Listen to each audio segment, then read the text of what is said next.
আসসালামু আলাইকুম সবাইকে। কেমন আছেন আপনারা? আশা করছি যে যেখানে আছেন সবাই ভালো আছেন, সুস্থ আছেন। তো আজকে আমি আপনাদের সাথে শেয়ার করব ইলিশ মাছের ভুট্টা।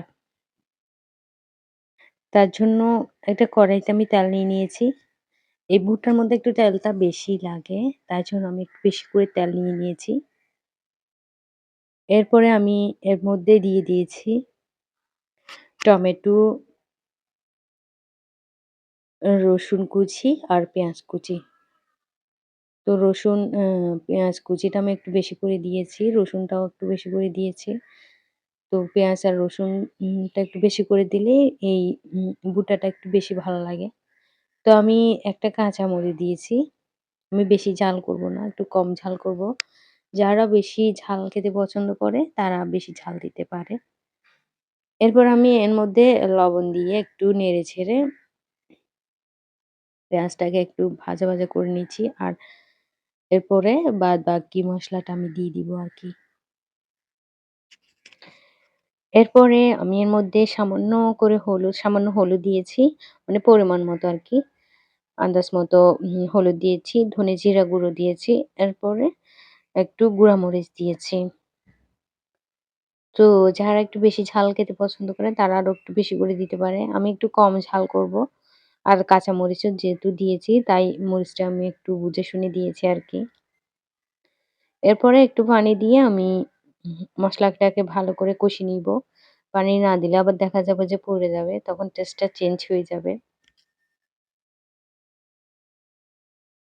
আমি মসলাটাকে ভালো করে সবকিছুর সাথে মিক্স করে এরপর কষাতে দিয়ে দিব। অনেকে এই ভুট্টাটা অনেকভাবে রান্না করে। তো আমি এভাবে রান্না করছি। এই তো আমার কষানো প্রায় হয়ে গিয়েছে। আরেকটু নেড়ে চেড়ে দিচ্ছি।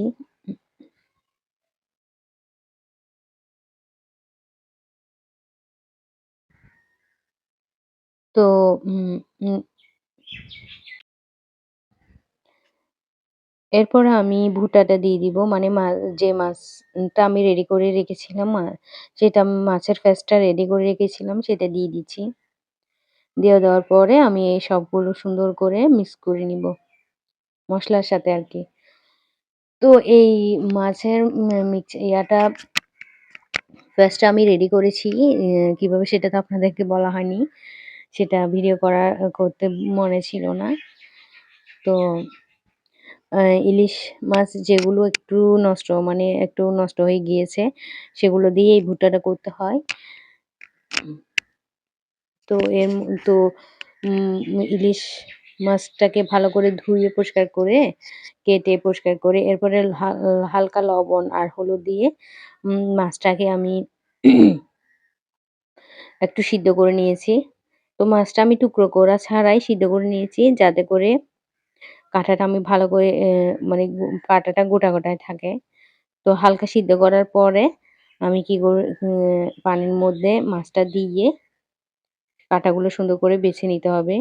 এরপরে আ আরেকটা আ এরপরে একটা পাতিলে করে চুলাতে দিয়ে পানিটা কষিয়ে নিয়ে পানিটা টেনে নিতে হবে অনবরত, মানে আ লো লো হাই হিটে জাল দিয়ে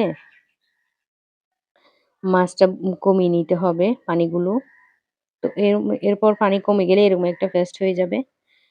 তো ওই পেস্টটা আ ডিপ ফ্রিজে রেখে যখন মন চায় তখন বের করে রান্না করে খাওয়া যায়। তো এই তো আমার কষানো হয়ে গিয়েছে আর ভুটাটাও প্রায় হওয়ার কাছাকাছি।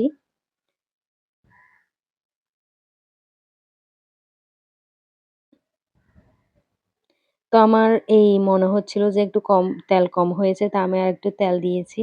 তেল দেওয়ার পরে আমি আরেকটু কষিয়ে সুন্দর করে একটু নাড়াচাড়া করে কষিয়ে নিবো। এরপর একটু ওয়েট করব যতক্ষণ না পর্যন্ত তেলটা উপরে ভেসে আসে।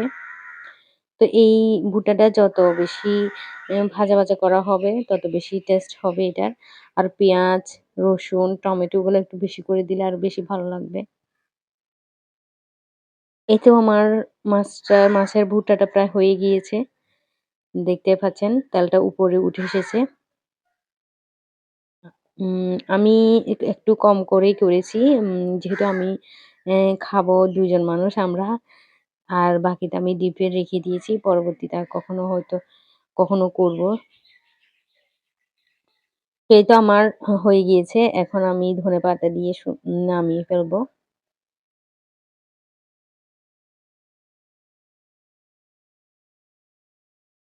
আপনারা কে কোথা থেকে আমাকে দেখছেন? প্লিজ আমাকে কমেন্টে জানান। আর আমার এই আজকের রেসিপিটা যদি আপনাদের কাছে ভালো লেগে থাকে, তাহলে একটা লাইক দিবেন। আর যারা এখনো আমাকে সাবস্ক্রাইব করেননি, তারা চাইলে আমাকে সাবস্ক্রাইব করে পাশে থাকতে পারেন। আরো অনেক সুন্দর, সুন্দর ভিডিও আপনাদের সাথে শেয়ার করব ইনশাআল্লাহ। এই তো আমি ধনেপাতা দিয়ে দিয়েছি। এখন ধনেপাতাটা আমি উম ভুট্টার সাথে মিক্স করে দিব আর জালটা বন্ধ করে দিব। ফাইনালি আমার ভুট্টাটা রেডি। তো এই ভুট্টাটা গরম ভাতের সাথে একটু খেতে বেশি ভালো লাগে। তো আপনারাও ট্রাই করবেন। আর কেমন হয়েছে আমাকে জানাবেন। আল্লাহ হাফেজ।